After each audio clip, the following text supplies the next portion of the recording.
Hey y'all, welcome back to my channel. Today I'm going to be sharing with you guys 5 tips to make your wash and goes last longer. We all know wash day can just really be a drag sometimes. I mean, it literally takes some people the entire day, and ain't nobody trying to be putting in all that work and literally last like 1 or 2 days. So today I'm going to be showing you guys 5 neat little tricks on how to make your wash and goes last longer. So at the essence of your wash and go and getting it to last for a long time, the enemy or what messes it up is frizz. Like if your curls are like nice and defined, what messes it up or makes you have to redo them is your hair getting frizzy and your curls not being nice and defined anymore. So the first tip is to shower with a plastic cap on. Now me personally, I use just a plastic Walmart bag, put it on my head just as if I was deep conditioning, but I put that on every single time I get in the shower because think about it. When it's humid outside, your hair gets frizzy, right? Like when you have straight hair, it gets frizzy. When you have curly hair, it does too, just not as much, or it's not as visible, because with straight hair, any frizz you're going to see immediately. With curly hair, your hair can be frizzy, but it doesn't really look frizzy because maybe a little part of it got frizzy on the inside or whatever the case may be. So when it's outside and it's humid and your hair gets frizzy, well, even if you're not wetting your hair in the shower is probably the most humid place you will ever be in because you have all this steam going on in the air in a closed environment. So your hair is just gonna get frizzy in the bathroom, right? Unless you're wearing a plastic cap, because what that's gonna do is block out all of that steam and keep your hair from getting frizzy. And another little mini tip to go along with that tip is don't take the cap off until you get out of the bathroom. The steam is still in the bathroom. Like, so you're in the shower, you have your plastic cap on, your hair is not getting wet and it's not getting frizzy. When you turn the water off, step out of the shower, dry yourself off and take this off. Well, it's still humid in the bathroom. So don't take this cap off until after you leave the bathroom. Like, get out of the bathroom. The next tip is when you are styling your hair, use gels that leave a cast on your hair. Now, I know, some people don't like the cast. They don't like the crunch, but being really honest, when your hair is crunchy, it is keeping your curls together. Like, I love having crunchy hair because I know it's going to last for a long time. And I have a video coming next week that is going to show you guys a product that literally my hair lasted for 11 days or 12 days. It lasted for an extremely long time. I'll get into that in the other video. Be looking out for it. But when your hair is crunchy, it's going to last. So let me explain how the crunch happens. So when you're making a gel, right? The gel has all these ingredients and then they add water, right?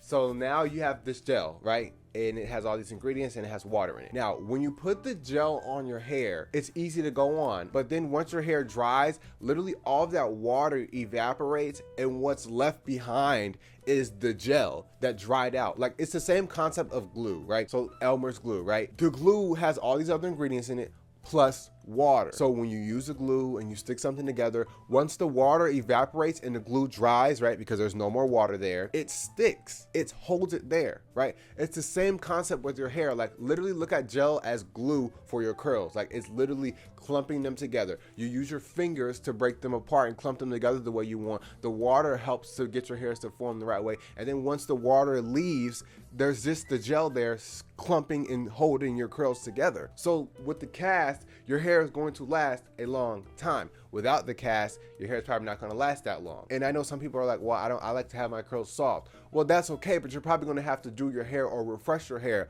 every day or every other day. Where if you were to use a product that had a lot of hold and it left a cast on your hair is going to be crunchy day 1, 2, 3. But then look, wow, it still looks good on day 3 and it can last me 4, 5, 6, 7, 8. You know what I'm saying? Don't be so against crunch because that literally helps your hair last longer. Step number 3 is to check the weather. I know it sounds crazy to be like, wow, I'm going to check the weather for my hair, but seriously, like, if you had straight hair, it would literally ruin your hair. Well, when you have curly hair, although it's not going to completely ruin your hair, it's literally going to make your wash and go from lasting 5 days to lasting 4, 3, 2, 1. You know what I'm saying? Check the weather, because if it's going to be raining heavy outside, well, maybe you need to bring an umbrella or put a hood on or keep your hair away from that water, because when that water hits your hair, like, it's going to hit your hair and it's going to be fine. But then when that water evaporates, your hair is naturally going to be reaching for that water that's leaving. and so it's going to cause frizz. If it's going to rain, or even if it's going to snow, because when it snows, you know, the snow hits on your hair, and oh, it looks funny because you have little white things in your hair.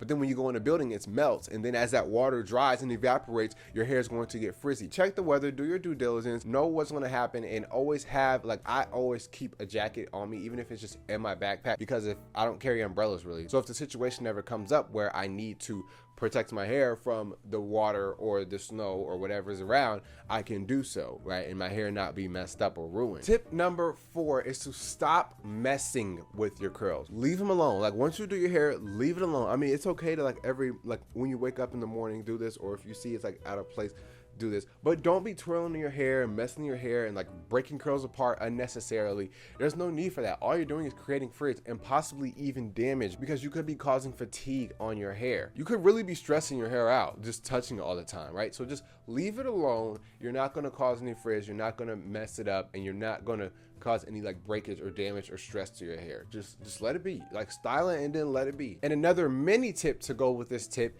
is to sleep with your curls properly. Now, I made a video all about how to sleep with curly hair, so feel free to check that out. It literally covers everything what I do when I sleep with my hair. My routine is a little bit different now, so if you guys would like to see an updated video on how to sleep with curly hair, let me know. But in that video, I explained it all. The information is there, so go ahead and check that video out if you need to know how you should be sleeping with your curls, especially if you have shorter curls, like where you can't put your hair in a pineapple, or if you have like our type of hair where you put your hair in a pineapple and then it's stuck there.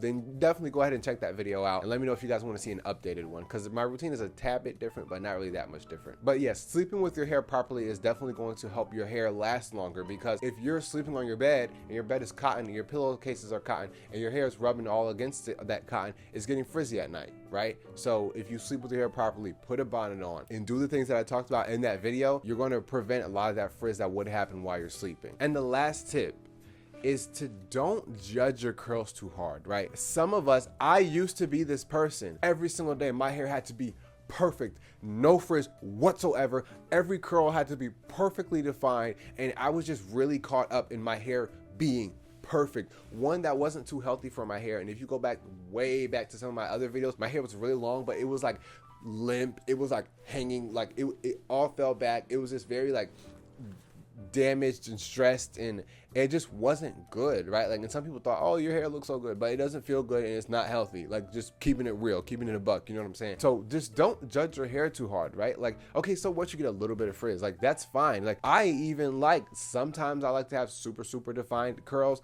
Sometimes I like to have big voluminous curls, right? Because the more defined it is, more than likely the smaller your hair is going to be, where the more frizzy it is, the more volume you get. Just don't judge your curls too hard. Like, you see one piece of frizz and now all of a sudden you gotta wash your hair again, or you have to restyle it or whatever. Because at the end of the day, and this is what I had to realize, I would think like, oh, my hair looks so bad, and then I would go somewhere and somebody's like, oh my god, I love your hair, it looks so good, right?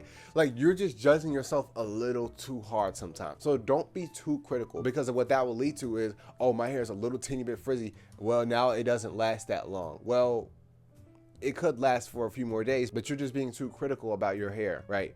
Chill out. It looks good. It's fine, right? Like, my hair's not super duper extra defined right now, but it still looks good. It still looks fine. I would still go out and get compliments on my hair. Just don't be too judgmental over your curls, because that can really lead to a whole bunch of time you spending on your hair. It could lead to you breaking your hair, causing stress for your hair. It can ultimately lead to you like not being happy with your hair and even wanting to get rid of it because it's not acting right or it's not working, when really you're just being too judgmental about it. But I also have to say, at the end of the day, it's all about personal preference, right? So do what you want to do. But those are all the tips. These tips should hopefully help you with your hair lasting longer. There are tips that I use regularly, and they definitely help me in making my hair last a long time. So I hope they can help you as well. Thank you so much for spending your time with me here on YouTube, and I will see you in the next video.